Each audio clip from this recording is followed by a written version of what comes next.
Our third speaker, just a little different twist.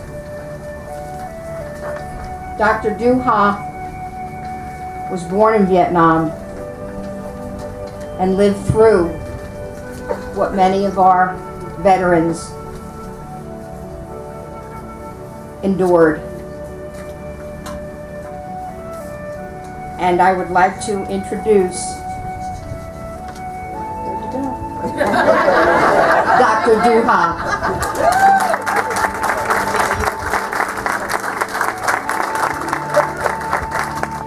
Thank you, Mayor. My distinguished guests, ladies and gentlemen. My wife,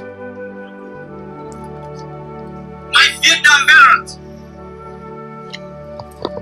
my ladies and gentlemen, please allow me to take you back to this time. It's about 35 years ago. That night was darkest night of my life. I was sitting in the room with several others and waiting for the right time to go to the boat. I waited and I waited. And suddenly, I heard a loud noise from the main door was open. I stood up and looked out my room. I immediately recognized the Viet Cong police. I ran to the back door and ran out of the house quickly as I could. The fear was tremendous and the panic was unbelievable. I was so scared because I knew I would get shot, killed, or captured and sent to the deep jungle for the hard labor by the communists of Vietnam. My name is Dr. Du Ha, and I'm from Vietnam. I was born in the early 60s and I was born in the war zones. I saw the terrible killings and destruction of the war when I was just a little boy. I witnessed the brutal acts of the communists throughout my childhood. The war had thrown the life of many poor families into a complete turmoil. My mother had to work extremely hard so our family could survive. The communists of North Vietnam had caused the killings and destructions that burned in my brains. They had no regard for peace or the life of the innocent people, even though I was just a small boy.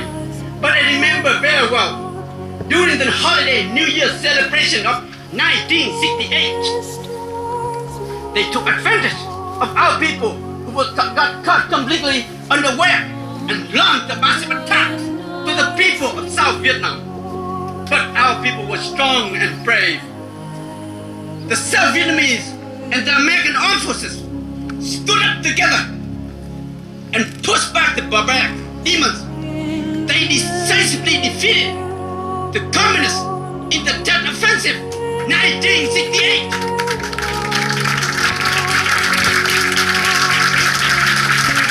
After the time of new invasion from the north, and the people of the south trying to resume their more normal life. However, the North Vietnam communists continue their evil ambitions, trying to take over the internationally recognized, free and independent sovereign nation of South Vietnam. The war went on. Then came the darkest days in April 1975. The North Vietnamese army launched a massive full-scale invasion of South Vietnam with 200,000 troops that brought the collapse, the fall of Saigon, the tragic disaster to the South Vietnamese people. The South Vietnam have fallen into the hands of the communists. We lost our country. We lost our freedoms. Consequently, we had to live under the cruel oppression of the communists. This was obvious. There was no future here. And I knew I must find a way to get out. Just like millions of my desperate, frightened people who risked their life to escape the communist oppressions. I knew I wanted to follow the path of my brother and sister have been fighting for, the path of freedoms. I still remember so well how our men and women fought for freedoms. My Vietnam veterans, I saw you there. You have been in my village, scouting and fighting the enemies. I saw you standing tall, heroically with the South Vietnamese soldiers. I saw you defending us against the communists. You protecting my village and making me and our other children laugh. You brought us the freedom and security to my village. You are our angels. I know you are serving and fighting not only for your own country, but for 30 million men, women, and children of South Vietnam. Seeing you left my village, I tried to follow your path, but the path didn't come easy for me. I tried to escape 11 times before my boat made it out to the oceans. But the danger did not stop there. Our small boat was crowded with desperate people. We sailed for 5 days and nights in the deep sea with strong winds and big waves. And this little unworthy watercraft did not reach our destination. We were lost. Water and food running out. Fuel almost gone. And the worst storm was about to come. The people on the boat knew that we were facing imminent death. We began praying to God, asking God to take our soul to heaven, so our bodies could sink to the deepest ocean floor. Our desperate journeys were full of great dangers and horror. Our little helpless boat was not just facing storm and big waves. We were also facing the worst nightmare from pirates. The animal, cruelty, beasts, pirates, beaten, robbed everyone and raped the women in front of their husbands and their families.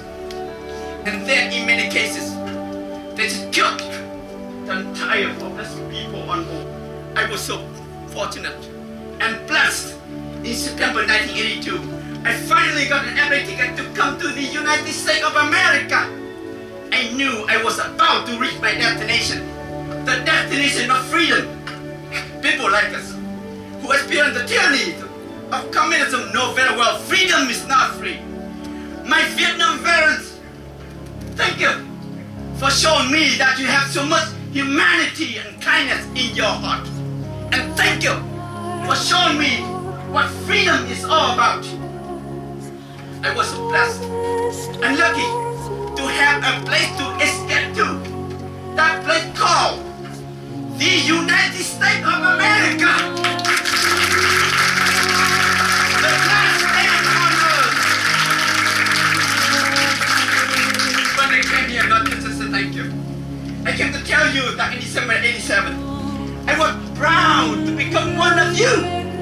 As soon as I studied so hard and know English, I joined the United States Navy.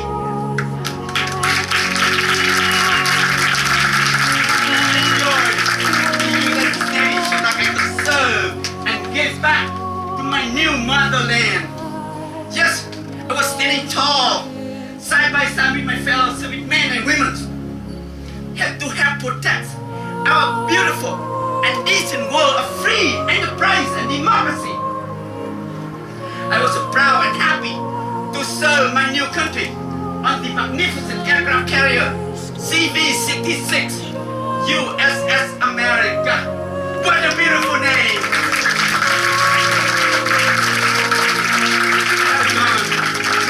Struggle to see freedom.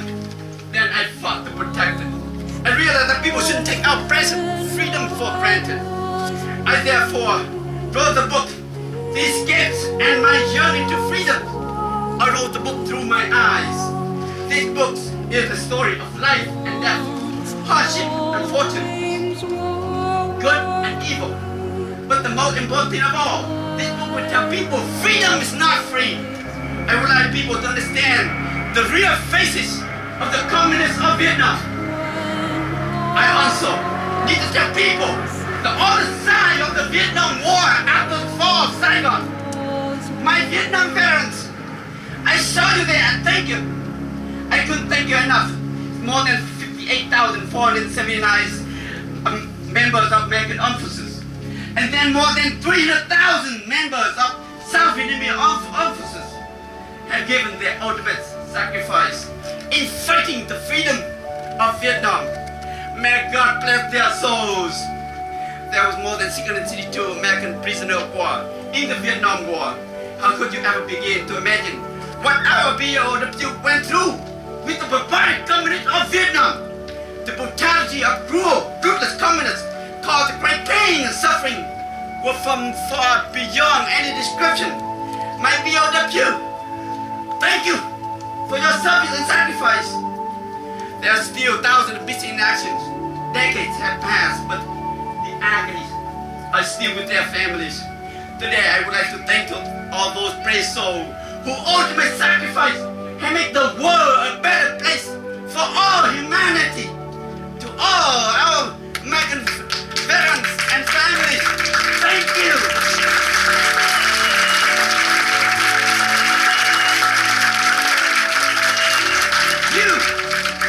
You represent the American people who refuse to live on our knees and must be willing to die on our feet. Our fathers have founded our country upon the noble principle, freedom, liberty, and justice for all. My Vietnam veterans, as the war escalating with the human expansion of communism of the Red China and Soviet Unions, the Vietnam War, just like Korean Wars, many men, young men, and women enlisted officers.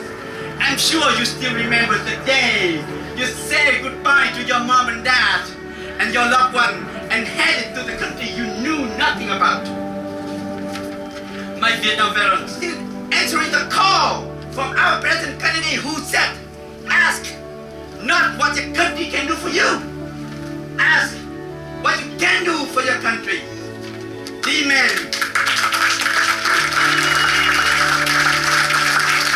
These men and women were willing to sign up in the offices and delay in pursuing their personal dreams. They have put their country first and joined this noble cause. Our Vietnam veterans were the men and women of their times. They gave their energy, their faith, their devotion to this endeavor, freedom for all. They understood the call of freedom and fought for this noble cause in spite of the great dangers. My Vietnam veterans, the United States military never lost a battle during the war. The United States military definitely did not lose Vietnam. The United States military left Vietnam on the order of its politicians. The conquest of the South by the North Vietnam turned our country into a nightmare for our people. The dark day of our history resulted in the fall of Saigon, and thereafter, President Reagan said, ending the conflict is not so simple. Calling it off and coming home, because the price for that kind of peace could be 1,000 years of darkness for generations Vietnam born. It is so true. The whole country of Vietnam had been in darkness. The entire country of Vietnam now in agonies. What kind of peace is without freedom? Peace, freedom, and liberty need to work together. Once our Thomas Jefferson said, when the people fear the government, there is tyranny. When the government fears the people, there is liberty. The fear of the people for the communist regimes have been tremendous in the last several decades. My Vietnam veterans, please be proud that you step up and serve your country in fighting for 30 million men, women, and children of South Vietnam. Thank you for letting me have this opportunity to speak with you today. But this just not my voice. This is the entire voice of the people of South Vietnam. You are always our hero. Please accept our grateful words from our heart and souls. Thank you so much for your service and sacrifice in fighting for the morale and noble cause on our behalf. God bless you. Thank you and welcome home.